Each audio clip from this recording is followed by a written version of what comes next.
Libertad de prensa no es solo poder hablar de lo que uno quiere hablar. Es poder hacerlo sin represalias ni hostigamientos. Lo importante, ¿cuál es la mirada estrictamente ligada a la comunicación? Gustavo, bienvenido, buenos días. Buenos días, Gonzalo, Patricio, buenos días también a la audiencia. Aprovecho también la oportunidad para desearles un feliz año, el mejor de los éxitos a todo el personal de la emisora y un feliz día también a los colegas periodistas y comunicadores que este día estamos celebrando, ¿verdad? Una fecha muy especial. El artículo al que usted hace referencia, Gonzalo, que fue publicado recientemente en Plan B, básicamente trata de especificar lo que está ocurriendo en la temporada electoral en estos precisos momentos a partir de dos ejes, ¿no? Estamos viviendo lo que se conoce como la estrategia del segundo y la trampa del voto útil. ¿A qué me refiero con esto? Ya han pasado varios meses de precampaña electoral, ya tenemos oficializados los candidatos que están en la contienda, los binomios que están en la contienda, y lo que en los meses anteriores logró posicionarse son dos cosas. Primero, una amplia ventaja que luego ha mostrado una tendencia enorme y permanente a la baja por parte del binomio oficialista, y luego la persistencia de una candidatura que estaría ocupando también permanentemente el segundo lugar en las opciones de voto. A la fecha, cuando ya se oficializan las elecciones, el llamado a las elecciones y la temporada electoral precisamente, lo que se nota ya es una suerte de, más que de datos numéricos que deberían llamarnos la atención a los electores, las tendencias que esos datos fijados por las encuestas están mostrando. Lo más importante de todo esto, al analizar los datos que nos están presentando las encuestas, es que hay tendencias que son fundamentales al momento de elegir. Primero, una tendencia a la baja de parte del binomio oficialista, una tendencia que bajó y que se estabilizó a la baja también de quien estaba ocupando el segundo lugar, y una tendencia a subir, que básicamente se ha expresado en otros dos binomios, el binomio que auspicia el Acuerdo Nacional por el Cambio y el binomio de la abogada Cintia Viteri, que son las tendencias con las que cerró el año electoral la publicación de algunas encuestas. Aquí es muy importante que se mantiene también una tendencia de voto útil, de voto indeciso, que, como usted bien dice, Gonzalo, es prácticamente del 50%. La pregunta es, ¿a qué obedece la existencia de un voto indeciso tan alta? Y lo que nosotros sostenemos es que se debe precisamente a que se ha desarrollado una estrategia que ha venido a fortalecer la participación o la presencia de un segundo en relación a todos los otros binomios, y que esto se está convirtiendo en una trampa para los electores, en el sentido de que muchos que no quieren votar por el oficialismo han dicho: voy a votar por el que vaya segundo, pero estamos en ese momento desvalorizando el voto del elector, el voto individual. El voto de cada uno vale, y no hay que caer en la trampa de votar por el que creemos que va segundo según lo que están publicando las encuestas, porque hay presuntos segundos que pierden las elecciones, como han habido muchos primeros que al final han perdido. El mismo Rafael Correa, si nos atenemos a lo que decían las encuestas, no habría sido el presidente electo. Creo que los últimos 5 presidentes de aquí en el país nunca fueron primeros en las encuestas. En las primeras encuestas. Claro, lo que hay que leer no son los números que nos están presentando las encuestas, sino las tendencias. Si hay un binomio que tiene tendencia a crecer, o si hay un binomio que tiene tendencia a disminuir su intención de voto, si hay binomios que están estancados y que han llegado a un techo. Y en esa circunstancia establecer si esos techos pueden romperse o definitivamente ciertas candidaturas no van a poder superarlos. Patricio Moncayo, doctor, ¿usted sería tan amable en darnos a conocer su previsión, su opinión, digamos un sondeo imaginario, si cabe el término, a las cosas como están ocurriendo, cómo han venido ocurriendo? La gente está casi convencida y obviamente los de Alianza País están inyectados de un triunfalismo que no tiene mucho sustento, que digamos. Muchísimas gracias, Gonzalo, deseándole a usted y al a la radio y a la audiencia. Un feliz año y un gusto compartir con Gustavo y Gabriel. A mí me parece interesante en el análisis que ha hecho Gustavo algunos puntos que me parece que se relacionan con la pregunta que Gonzalo me ha hecho. Una primera cosa que me parece relevante es que Gustavo dice que persiste en al menos la mitad de los votantes la sensación o el deseo de que el futuro próximo no se halle definitivamente escrito. Eso me parece bien importante porque las encuestas naturalmente intentan predecir, adivinar el futuro. Y Gustavo está señalando con mucha razón que el futuro no es posible adivinarlo. El futuro se lo construye, y se lo construye a través de estrategias. Entonces, a mí me parece que una cosa... A través de las campañas propiamente dichas, ¿no? Claro, y las estrategias nos muestran que un proceso electoral es un juego interactivo. Es decir, lo que pase con el candidato oficialista o lo que pase con los candidatos de la oposición no obedece solamente a lo que cada uno haga respecto de su campaña, sino obedece a la campaña y estrategia del otro. Es decir, por ejemplo, en el caso del binomio oficialista, si sube o no sube, eso no depende exclusivamente de Moreno ni de Glass, sino de cómo jueguen la partida los otros binomios. Es decir, por ejemplo, si es que los binomios de la oposición son capaces de demostrar que la crisis económica que está viviendo el país obedece a la mala administración, a la ineficiente administración de Rafael Correa. Si es que los binomios de la oposición logran demostrar que la corrupción que ha sido denunciada a través de distintos canales es responsabilidad del gobierno y del presidente Correa, entonces es posible que se revierta esa tendencia a la que se refiere Gustavo. El hecho de que suba o baje la tendencia en el caso del candidato oficialista, por tanto, tiene mucho que ver con la capacidad de los otros jugadores para demostrar las falencias, las equivocaciones del gobierno. Y por otro lado también, el que suba o bajen las preferencias electorales en favor de los otros candidatos, de los candidatos, llamémosle así, de la oposición. Depende también del juego interactivo que se realiza entre ellos. Por ejemplo, se me ocurre decir, independientemente de simpatías o no, pero en el caso de Guillermo Lasso, Gustavo señala que se ha estancado, digamos. Entonces, uno podría decir, bueno, ¿por qué se estancó? Pueden haber juegos en ese sentido. Digo yo, podría ser que la candidatura de Cynthia Viteri le quitó votos, o la candidatura de Paco Moncayo le restó votos en la sierra a Guillermo Lasso. Entonces, no es que Guillermo Lasso per se pueda ser analizado independientemente de lo que hagan los otros.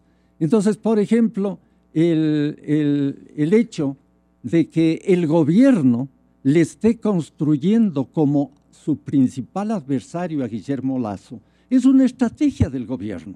Es decir, el gobierno intenta presentarle, ¿no es cierto?, como el banquero, como la figura ligada a al feriado bancario. Escogió la coteja. estratégicamente. Pero para el gobierno es muy importante. Claro. Para confrontar ideológicamente con quien, según el gobierno, representaría una tendencia opuesta y contraria. Más odiosa para la comunidad o algo por el estilo. En la perspectiva de su proyecto político. Doctor Gabriel Hidalgo, ya hemos analizado en cuanto a ciudadanía o electores de mediana edad y también de los primos hermanos míos.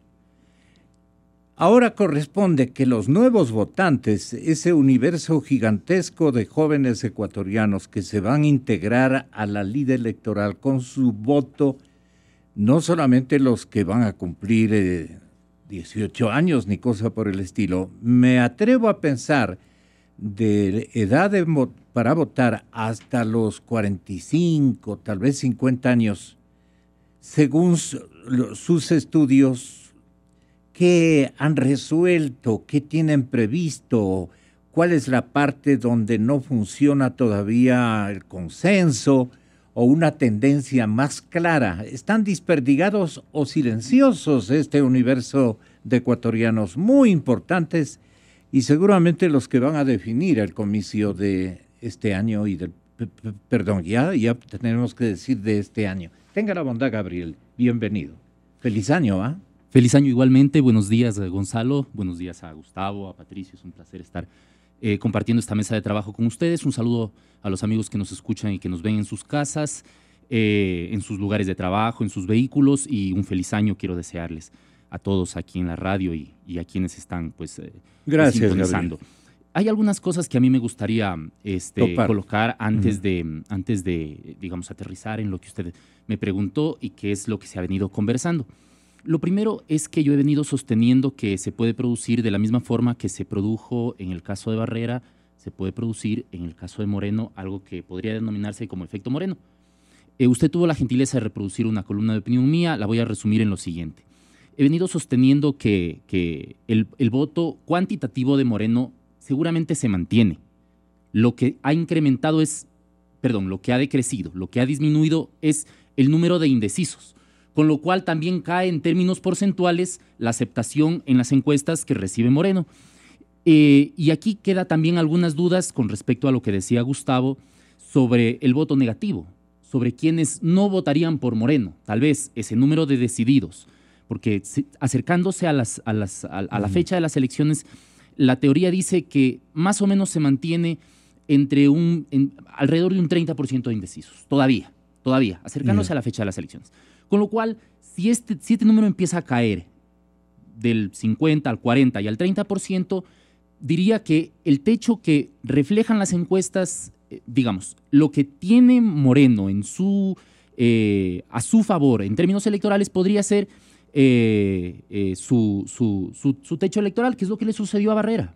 A Barrera le pronosticaron un 40% de intención del voto y en términos electorales obtuvo el 39%. Las encuestas no se equivocaron.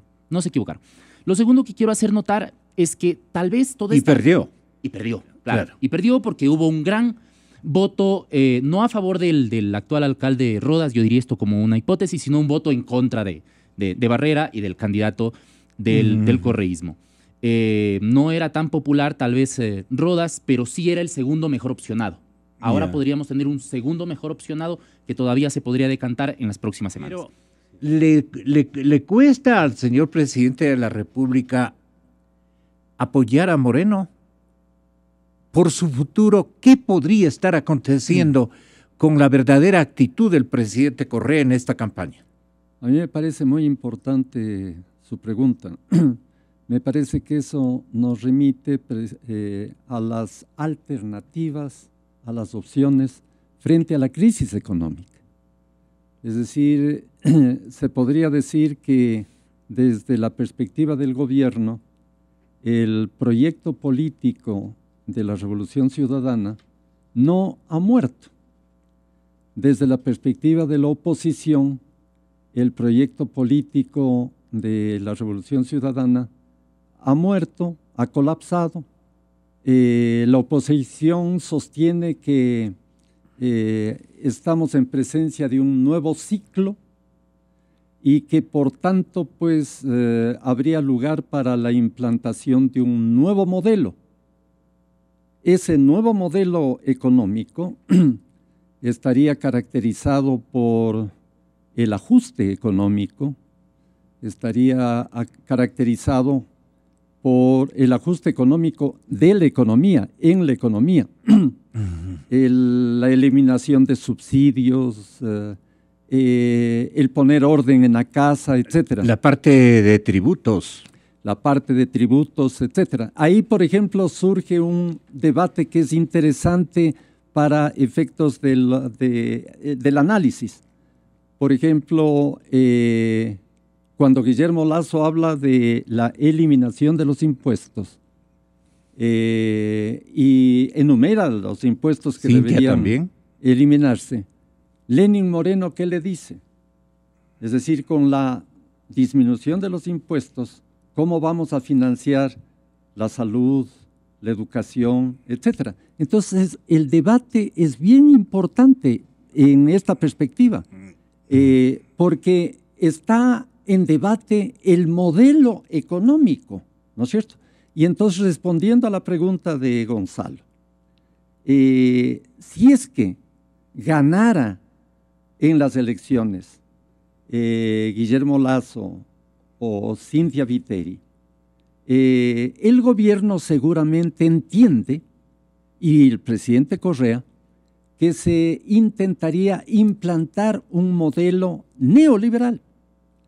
Y de implantarse un modelo neoliberal, esto generaría en la población la visualización de un contraste que terminaría favoreciéndole a Rafael Correa.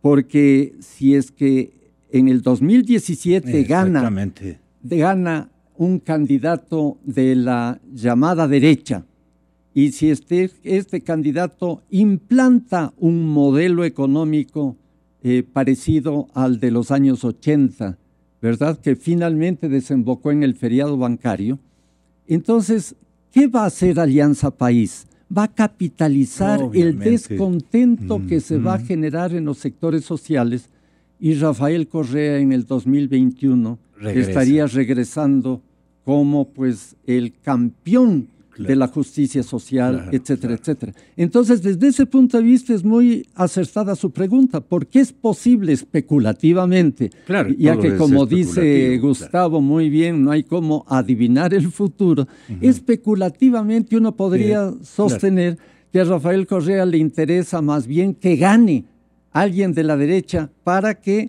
se establezca claramente el contraste y que eso termine beneficiándole a él para que él regrese en el 2021. ¿Qué le puede beneficiar más claramente, digámoslo, al señor presidente actual? Porque si es que triunfa el candidato oficialista, entonces el candidato Alianza País, el candidato oficialista, por las consecuencias que va a tocar administrar. Exacto. Y Lenin Moreno no es economista. Lenin Moreno no tiene capacidad de gobierno. Pero ese tiene carga ideológica rotunda. Sí, pero ya están hablando en sus filas de cambio de moneda y todo. Ayer salieron algunas cosas. Eso es gravísimo. Pero el caso, si le dicen a Moreno, este hombre, si le dicen a la gente va a quitar el dólar como moneda nacional, le acaban. Le acaban. Pero Lenin Moreno no estaría en capacidad. ¿Pero se le escapó? No estaría en capacidad, Gonzalo, de enfrentar la crisis. Lenin Moreno tiene un problema de salud. El estrés de gobernar. Esto no sabe la gente. ¿Usted sabe algo del Pero estado? Es evidente. O sea, no... El trajín de una presidencia. Obviamente. Para una persona de las características del señor... Y en ese sentido habría un gran contraste.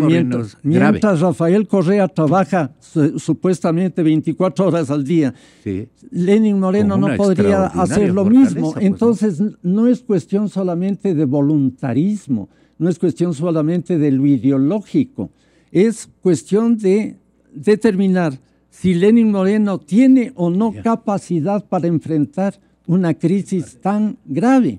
Y entonces, si triunfara Lenín Moreno, eso terminaría perjudicándole a Rafael Correa, porque naturalmente quedaría demostrado que Alianza País y el proyecto político efectivamente fracasó. Pues, ¿cómo le leyó usted la reflexión o el punto de vista que tiene de la moneda el señor candidato, para no especular? ¿Cómo le entendió usted? Bueno, a mí me deja muy preocupado que baraje la posibilidad de que el Ecuador vuelva a la moneda nacional, dijo algo así, ¿no? Claro, que pierda la moneda de la que dispone con las desventajas que eso supone, ¿no? Porque se revalúa en otros países y pierden competitividad nuestros exportadores y nuestras exportaciones. Eso también es cierto, pero hay que considerar que gracias a una moneda ajena, los gobiernos han tenido mochadas, cortadas las uñas, para que no puedan imprimir en caso de que tengan desajustes en la caja fiscal. Pero en cambio se han robado en dólares. Esa es otra gran deuda de la política y del debate. Pero a mí lo que me preocupa no es la primera parte, sino la segunda parte. Dice, hasta que no tengamos nuestras fuerzas productivas en orden, no podemos tener una moneda propia. No, señor Moreno. Tenemos nuestras fuerzas productivas en mediano orden gracias a que tenemos dólar. No nos quite la moneda fuerte, porque eso es lo que ha dado cierta estabilidad a la economía en el Ecuador, y lo que dicen los especialistas es que tenderíamos con muchísima más fuerza, con muchísima más contundencia a convertirnos en una Venezuela si tuviéramos moneda propia, porque en Venezuela, incluyendo la política patrimonial, salarial y especialmente de posesión de bienes materiales, de posesión de bienes, de casas, de departamentos, de activos. Especialmente en ese sentido ya nos hubiera sucedido lo que ha sucedido en Venezuela, es decir, la gran catástrofe económica que están sufriendo en este momento los hermanos. Así es. Entonces, a mí lo que me deja preocupado no es la primera parte, sino esa segunda parte. Es decir, que hay que primero reorganizar las fuerzas productivas para buscar una moneda propia. No, señor Moreno. Tenemos medianamente organizada y tenemos que reorganizar, estimular el aparato productivo, pero fortaleciendo al dólar. No quitándonos la moneda fuerte, sino fortaleciendo. Esa es la parte entonces que hay que rescatar de las travesuras mentales del candidato Moreno. Ahora vamos con las tendencias. Y esta parte quería decir usted algo. Es evidente, Gonzalo. Cada vez que Lenín Moreno habla, se abren goteras en el techo electoral de esa candidatura. Y yo creo que sus asesores y la gente ¿Puede darnos otros ejemplos? Llegó a hablar primero de que él iba a gobernar. El 2 de octubre, cuando fue el lanzamiento de su candidatura, Rafael Correa se plantó y dijo, aquí nadie se sale de la línea del movimiento y del partido. La constitución de una de las declaraciones iniciales que él hizo, las escuelas del milenio son elefantes blancos. Posteriormente rectificó, dijo que son una maravilla. El techo de Lenín Moreno, tal como señalaba muy bien Gabriel, tiene un problema. Es decir, el candidato dijo ayer en una entrevista, yo no miento, el Ecuador sabe que yo no miento. A mí no me consta que el señor Moreno no mienta. Lo que me consta es que no me genera ninguna confianza por este tipo de contradicciones que permanentemente él manifiesta a lo largo de la campaña. Antes de la campaña electoral, cuando llegó a su mayor popularidad, si él hubiese sido el candidato hace un año y medio, 2 años, él tenía más del 60% de intención de voto. ¿Por qué razón? Porque apareció por ahí como el candidato no solamente de Alianza País, sino como el gran candidato de la unidad nacional. Inmediatamente la gente de Alianza País, del partido, le obligaron a rectificar y a jurar, incluso firmando un documento, su lealtad con Alianza País y con ese movimiento. Bajó inmediatamente. ¿Le hicieron firmar? Pues por supuesto, bajó inmediatamente en las tendencias de hace año y medio, de hace 2 años.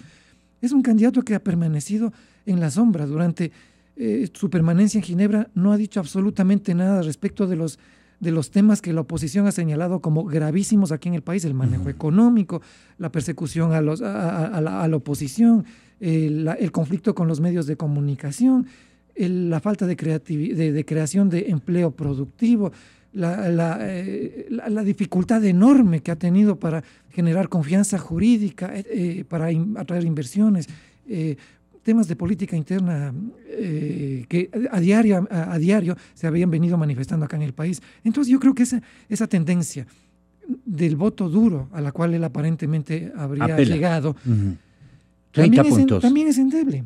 Porque ni siquiera en la propia Alianza País él genera la confianza que debería generar. ¿Cuál es el techo del voto duro de Alianza País? 30%.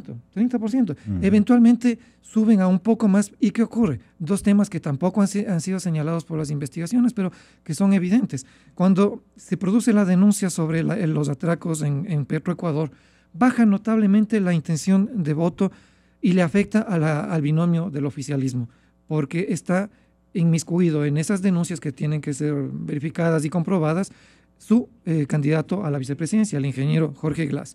Cuando se presenta el proyecto de la ley de plusvalía, le afecta directamente al binomio oficialista. Y aquí en Quito registra una remesón en la intención de voto. Todo el tiempo están tratando de superar ese tipo de problemas. De manera que a lo que yo voy en función de la construcción de las tendencias y de este juego estratégico del que hablaban muy bien Patricio y Gabriel, ¿a quién le gustaría más Alianza País tener en segunda vuelta? ¿A quién es más fácil vencer? ¿A Paco Moncayo? Lo dudo mucho. ¿A quién es más fácil enfrentarse en segunda vuelta? ¿A Guillermo Lasso o a Cintia Viteri? Con todo lo que ustedes acaban de señalar, es decir, ¿quiénes encarnan esta retórica bien posicionada de parte del oficialismo con la campaña de comunicación permanente al neoliberalismo, a la crisis bancaria, a la vuelta al pasado? ¿Paco Moncayo, Cintia Viteri o Guillermo Lasso? ¿A quién le gustaría tener en segunda vuelta para derrotarlo más fácilmente el binomio oficialista? A mí me parece que por ahí también se está manejando mucho la construcción de la narrativa electoral, pero sin duda en las semanas que restan para las elecciones pueden ocurrir muchísimas cosas y van a seguir ocurriendo. Ya estamos mirando.